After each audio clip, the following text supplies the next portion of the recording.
So I just came across this Beartooth B-side that I mastered for Red Bull Records, I don't know, a few years ago or something like that. And it reminded me of Seth, who from Topshelf Records, who's now at Red Bull Records, because he left me this really nice note. And it reminded me also, see if we can focus on that maybe. Yeah, cool. And then it reminded me also of kind of like the Defeater origin story, of which Seth was like really involved in. So I'll try to make this as concise as possible. But in my band that I was in before Defeater, we wanted to book a tour, but like most bands, we were totally broke. Like broke to the point where this was like the early inception of green vans.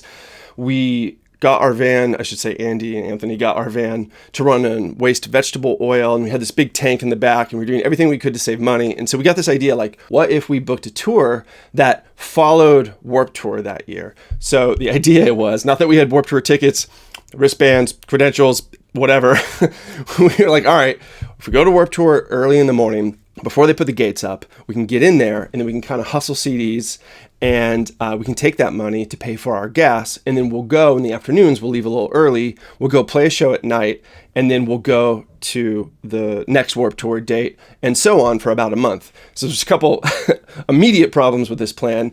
The first problem that we ran into is the first Warped Tour date we went to was at Tiger Stadium in Detroit. And this wasn't just gates, this was like in a stadium. They had legitimate, like real security. We show up and I'm like, oh my God, what am I gonna do? I've never done anything like this before, but everybody seems to think this is a good idea for some reason, and they ended up being right. But I saw these guys, like, you know, caterers or something, like they were bringing in these boxes of oranges. And I swear to God, like this is really what happened. So they have these boxes of oranges, and I was like, oh, whoa, I can take my box of CDs, I can put it under the box of oranges, and then I'll just like stick really close to them, walk confidently, like I'm definitely supposed to be here, which to some extent, like who would be carrying oranges into Warped Tour at 7 a.m.?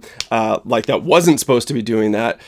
So I got in, even though I didn't have like the right shirt or badge or anything. And so then I put down the oranges and I go around the corner and I see a porta potty, which thank God had not been used yet. And I jump in it as a place to hide, lock the thing, and I just like peer through the perforations for, I don't know, 40, 45 minutes until it fills in a little bit more. So I'm really worried about someone asking me like, are you supposed to be here? Is it my first time ever doing this? I was like, this is a crazy idea, but it fills in. I start to get out there and mingle. And as I'm walking around Tiger Stadium, it's kind of like a horseshoe area where like the concession and stuff is, like that's where they have a lot of like the vendors. I see Topshelf Records, who is from Massachusetts. So Seth, Beartooth, Red Bull, whatever, Seth that sent me this, is co-owner of Topshelf Records with Kevin Duquette. And so we knew them from shows in Massachusetts just a little bit. And we were like, hey guys, blah, blah, blah. Like, hey, Massachusetts, whatever. Like, do you mind if we store some CDs under the desk or table, whatever? And they're like, that's fine, that's fine. And so they see us and we do this thing, we leave, we have to go play a show. And then here's the second major problem. Maybe there's more than two major problems, but you know, we play a show, now it's really late, maybe it's midnight. We have to get to the next Warped Tour, you know, by 7 a.m., which means we have to drive overnight, like every single night. And most people that do Warped Tour do, you know, at least something that has a driver so that they can sleep overnight. And then you basically wake up at the venue or parking lot or whatever it's going to be in. You go find catering, whatever. We didn't really have that luxury. So we had to drive ourselves, taking shifts. It was very dangerous, very something that we do in your 20s, whatever. So we keep doing this. And I remember at some point, you know, every day we're like, hey, Seth, Kevin, like, do you mind if we keep our boxes here? And they're like, yeah. And so we got to know each other. And they're like, are you guys leaving to play shows like midday every day? And we're like, yeah. And we told them the whole story about our plan to book this tour. And I don't know if they were impressed or just thought we were out of our minds, or probably a combination of both. But they obviously took note of like the energy and hard work that we were putting into trying to, you know, be a band and actually tour and like actually do stuff. And like, regardless of the fact that we don't have any money or whatever.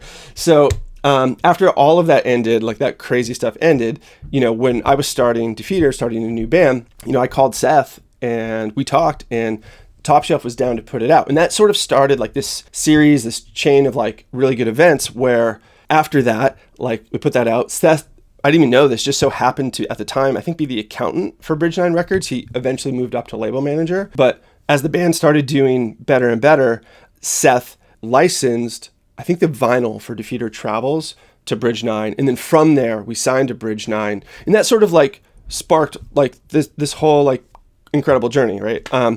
And in that time, and this is kind of like what reminded me of this, is we toured with Beartooth. Like one of their first tours with us, Beartooth, August Burns Red, was an awesome time.